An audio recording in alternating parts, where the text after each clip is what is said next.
Donc, bonjour. Donc, on continue. Donc, on a vu dans le développement de l'histoire, ou l'historique de la sociologie de la communication, la première période dans la vidéo précédente sur la période les années 40, l'après-guerre, les années 40. Donc, on va voir la deuxième période à partir des années 70. Juste pour vous dire que on est en train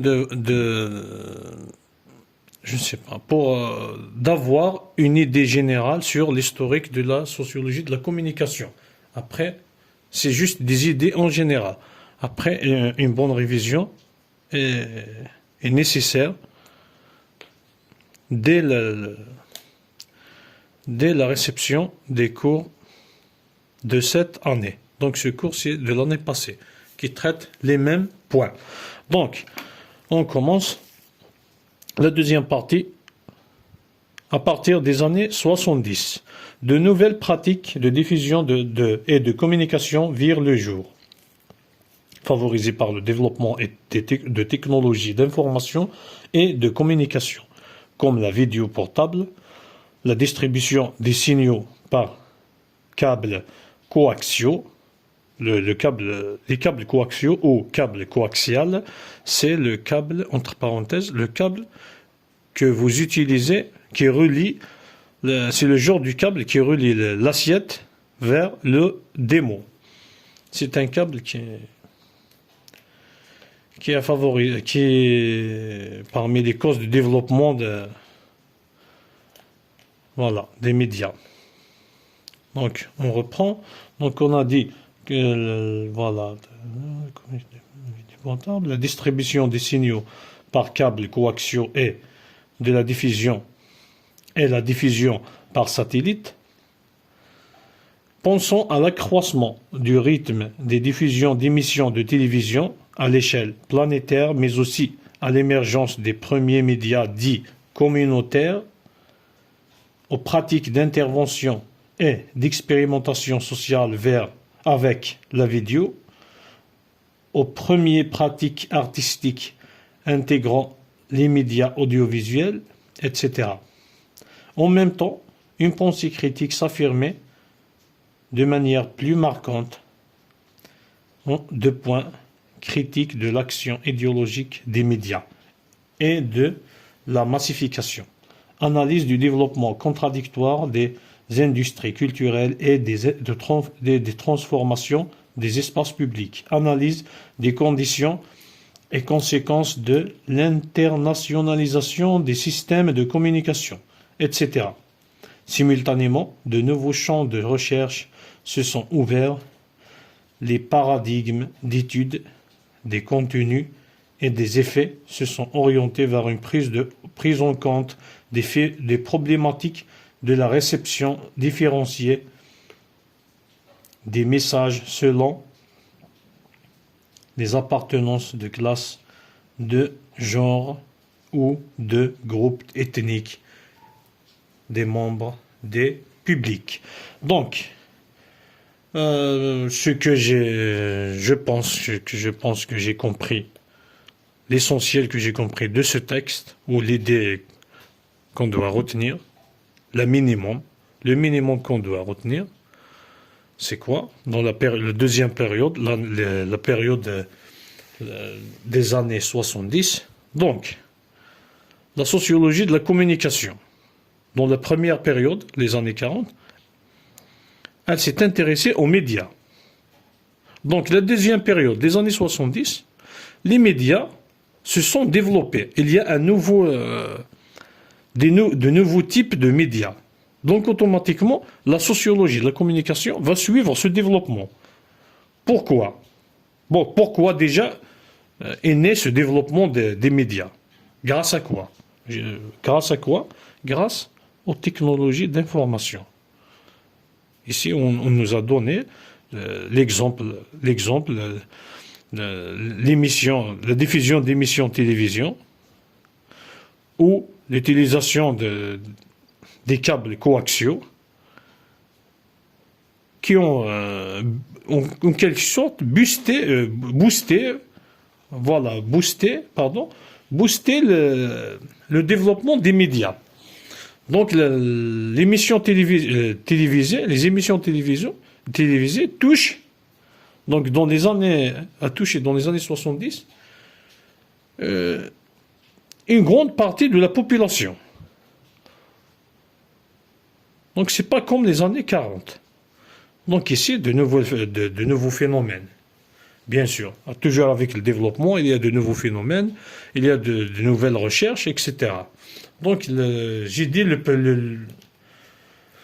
je vais redire ce que j'ai déjà dit. Donc, je pense, le point important ici à se souvenir. Donc, la deuxième partie, c'est les années 70.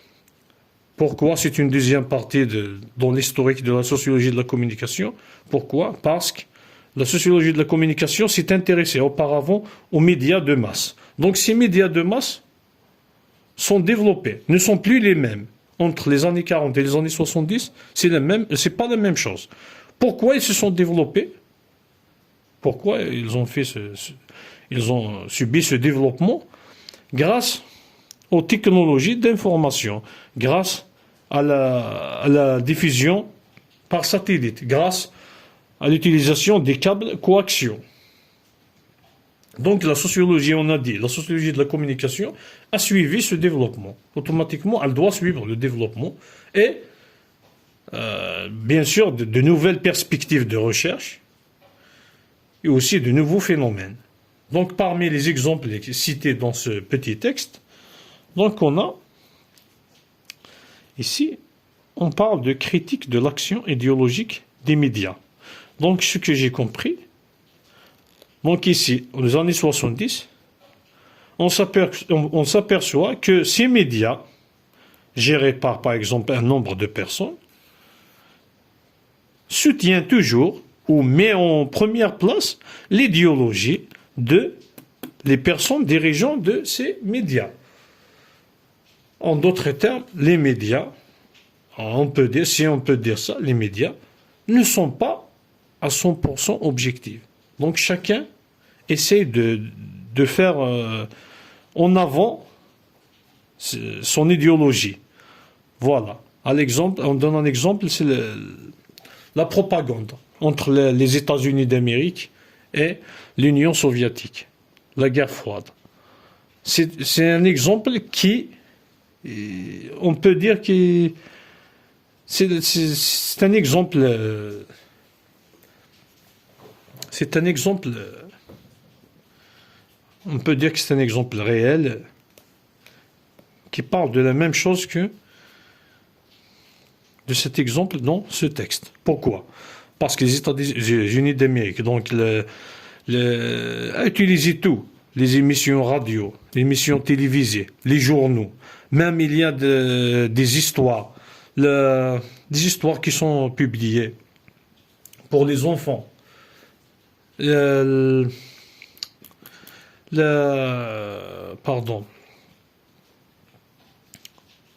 le théâtre, c'est l'utilisation de maximum de supports médias pour diffuser son idéologie, qui était pour le capitalisme et contre les idées ou l'idéologie de l'Union soviétique. Bon, l'Union soviétique aussi a utilisé, mais les États-Unis d'Amérique qui ont fait en quelque sorte des actions remarquables dans l'utilisation des médias pour la propagande. Voilà, c'est entre parenthèses. Donc, je ne sais pas si j'ai sorti un peu du sujet, mais l'essentiel. Donc, j'essaie de me rattraper. Donc, l'essentiel à retenir ici, dans la deuxième période, les années 70, concernant la sociologie de la communication. C'est la sociologie de la communication a suivi le développement des médias dans les années 70. Donc, les années 70, grâce aux technologies d'information et aux inventions, a entré dans une nouvelle ère, donc comme la diffusion de la télévision, des émissions télévisées. Voilà. Donc la sociologie de la communication s'est intéressée aux nouveaux phénomènes qui sont perçus dans cette période, comme l'action idéologique des médias et comme aussi dans la fin de ce texte, on nous parle de les paradigmes d'étude des contenus et des effets sont orientés vers une prise en compte des problématiques de la réception différenciée des messages selon les appartenances, les classes. Donc la problématique de la réception différenciée des messages, en principe, j'espère que je me souviens bien, je ne sais pas, mais normalement ça parle du bruit de la communication. Parmi les types, il y a plusieurs types de bruit de communication. Parmi ces types, c'est les représentations que se fait le récepteur, qui n'est pas la même représentation qui est par l'émetteur. Donc l'émetteur envoie un message, mais le récepteur, quand il reçoit ce message, il le reçoit d'une autre façon. C'est pas la même façon qu'il ne comprend pas de la même façon que l'émetteur le comprend. Donc je pense que c'est ça. C'est ça qui est cité dans la fin de ce paragraphe. Donc, c'est ce que j'ai compris. Donc, à la prochaine vidéo sur les temps, la période des temps présents du développement ou de l'historique de la sociologie de la communication. Et à toutes.